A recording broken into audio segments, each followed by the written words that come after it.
Hello dear student, this is Genius Patel's English classes and myself Kanu Patel. I will teach you English. English section में आपका लेने वाला हूँ और थोड़ी सी इंग्लिश सेक्शन के बारे में डिटेल स्टडी कर लेते हैं कि कैसे क्या कितना हमारा सिलेबस है और क्या क्या जो है प्रॉब्लम्स होती है वो हमें फेस करनी पड़ती है।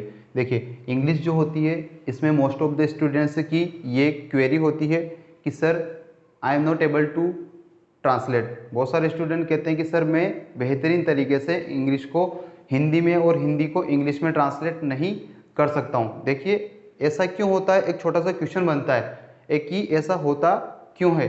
इसका रीज़न ये है कि जैसे ही आप किसी क्लास में एंटर होते हो, जो कोई भी टीचर आपको पढ़ाते हैं इंग्लिश, वो आराम से उस इंग्लिश को पढ़ के ट्रांसलेट कर पाते हैं, लेकिन आप नहीं कर पाते हो। वाई क्वेश्चन बनता है कि हम क्यों ऐसा नहीं कर पाते। देखिए इंग्लिश को जब कोई टीचर पढ़ता है तो उनके बैक माइंड में एक प्रोसेस चलती है और फिर उसके बाद में वो उन वर्ड्स को कैलकुलेट करके अपने मुंह से हिंदी में ट्रांसलेट कर देते हैं। ये जो प्रोसेस है आपको बेहतर तरीके से नहीं बताई जाती। आपको ये नहीं सिखाया जाता कि किस चीज़ को किस नज़रिए से देखना है, क्योंकि हमारी एक आदत होती है कि हम पूरा सेंटेंस पढ़ते हैं, जहाँ से सेंटेंस शुरू हुआ उस सेंटेंस को हम फुल स्टॉप आने तक पढ़ते हैं। और बहुत सारे स्टूडेंट्स तो ये तक भूल जाते हैं कि सेंटेंस के फर्स्ट पे मैंने क्या पढ़ा। देखिए ट्रांसलेशन करने के लिए बड़े सेंटेंस को कभी भी एक साथ नहीं पढ़ा जाता, उसको ब्लॉक में टुकड़ों में पढ़ा जाता है, क्योंकि एक सेंटेंस के अंदर बहुत सारे क्लोजेस होते हैं, कंजक्शंस होते हैं और भी बहुत सारी चीज़ें होती है, पार्ट्स ऑफ स्पीच होते हैं। उन सभी चीज़ों को ध्यान में रखते हुए ही उस सेंटेंस को पढ़ा जाएगा। उसके बाद ही आप बहुत बेहतर तरीके से उसका ट्रांसलेशन कर पाओगे। ये चीज़ पटेल्स इंग्लिश क्लासेस के द्वारा बहुत ही बेहतर तरीके से आपको कराई जाएगी। ऐसा आप जो हमारे जो फॉर्मर स्टूडेंट्स हैं, जो पुराने स्टूडेंट्स हैं, उनसे इस बारे में इंक्वायरी ले सकते हो। सेकंड प्रॉब्लम हमें होती है how to solve the passage. Passage को सोल्व कैसे किया जाता है। हमारी बचपन से ही एक आदत रही है, बहुत सारे स्टूडेंट्स को बड़ी परेशानी सेक्शन में रही है।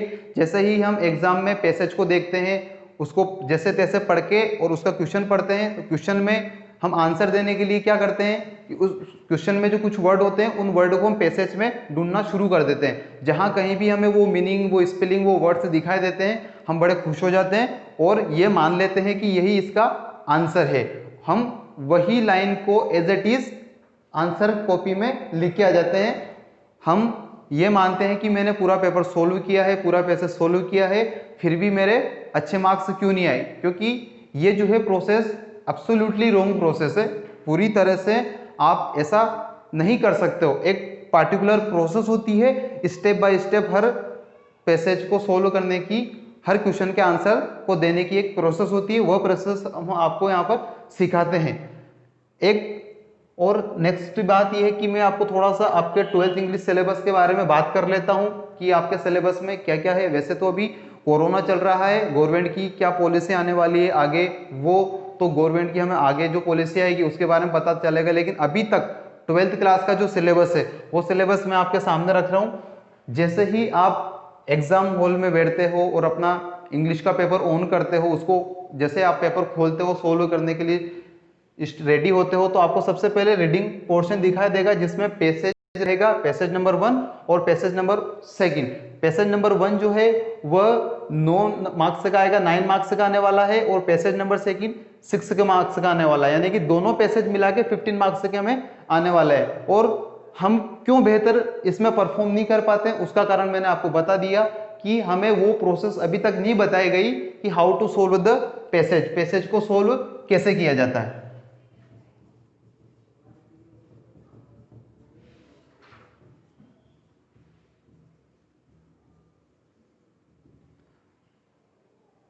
ये हमारी एक थोड़ी बिग प्रॉब्लम रही है।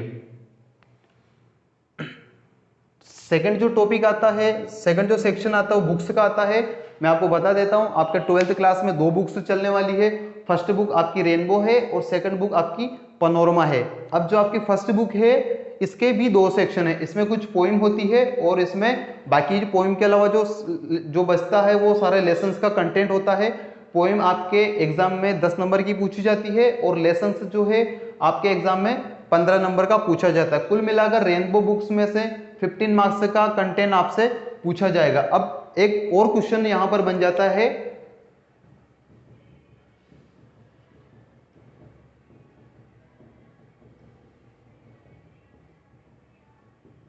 How to explain the poem, की पोइम को एक्सप्लेन कैसे करें।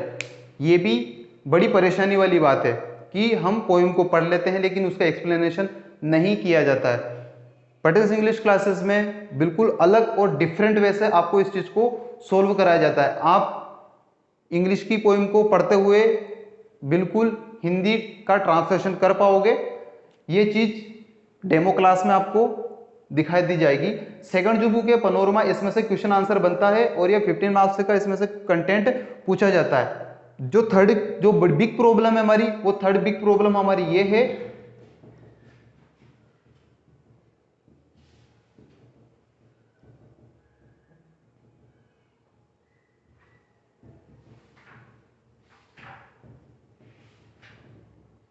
How to remember the question answer, कि क्वेश्चन का आंसर किस प्रकार से याद किया जाए। ये हमारी इंग्लिश में तीसरी सबसे बड़ी प्रॉब्लम निकल कर आती है। काफी सारे स्टूडेंट्स को इस वाले सेक्शन में परेशानी आती है, वो याद करते हैं फिर भूल जाते हैं, उनको ऐसी चीज हेल्प नहीं करती जिससे उस चीज को याद किया जाता है। देखिए बहुत सारे स्कूल्स में, पासबुक्स में और टीचर्स के द्वारा ट्रेडिशनल तरीके से क्वेश्चन का आंसर याद कराया जाता है, वहां पर लिखवा दिया जाता है, बता दिया जाता है। लेकिन हमारा जो तरीका है वो पिक्चराइजेशन मेथड है। यस, जो पिक्चराइजेशन मेथड है वो बिल्कुल वैसे ही काम करती है जैसे आपने कोई मूवी देखी और मूवी देखने के बाद आप उस मूवी के बारे में आराम से डिटेल बता सकते हो।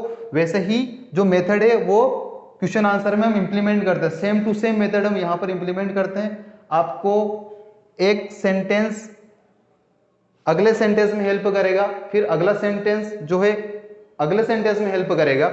ये चीज आपको यहां पर बेहतरीन तरीके से बताई जाएगी। लास्ट जो पोर्शन आता है वो राइटिंग पोर्शन आता है, 15 मार्क्स का होता है। इसमें आप देख पा रहे हैं एडवर्टाइजमेंट होता है, विज्ञापन बोलते हैं इसको, तीसरा नोटिस होता है और ड्राफ्ट और पोस्टर होते हैं। ये तीनों चीजों में से कोई एक चीज 4 नंबर की पूछी जाती है, अथवा में तीनों में से कोई 2 चीज दे करके वो 4 मार्क्स का आपसे कंटेंट पूछेगा।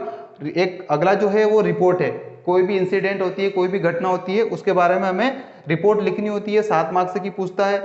अगला जो पॉइंट है वो लेटर का सेक्शन है। लेटर का सेक्शन 7 नंबर का एग्जामिनेशन हॉल में हमें एग्जामिनर द्वारा पूछा जाता है। और जो लास्ट पोर्शन है वो स्पीच और आर्टिकल का होता है। कोई भी हमें स्पीच देनी होती है, कोई भी हमें भाषण डिलीवर करना होता है या फिर एज ए आर्टिकल हमें लिखना होता है, ये भी 7 नंबर का हमसे पूछा जाता है।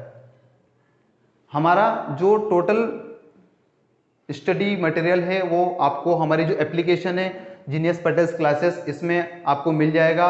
विद पीडीएफ के साथ में हमारा सारा कंटेंट आपको मिलेगा, सारे वीडियो लेक्चर मिलेंगे और भी जो भी आपको सपोर्टिव चीज़ है वो सारी चीज़ आपको हमारे इस एप्लीकेशन में मिल जाएगी। इसके साथ ही आपको जो है कॉलिंग फैसिलिटी भी अवेलेबल होगी।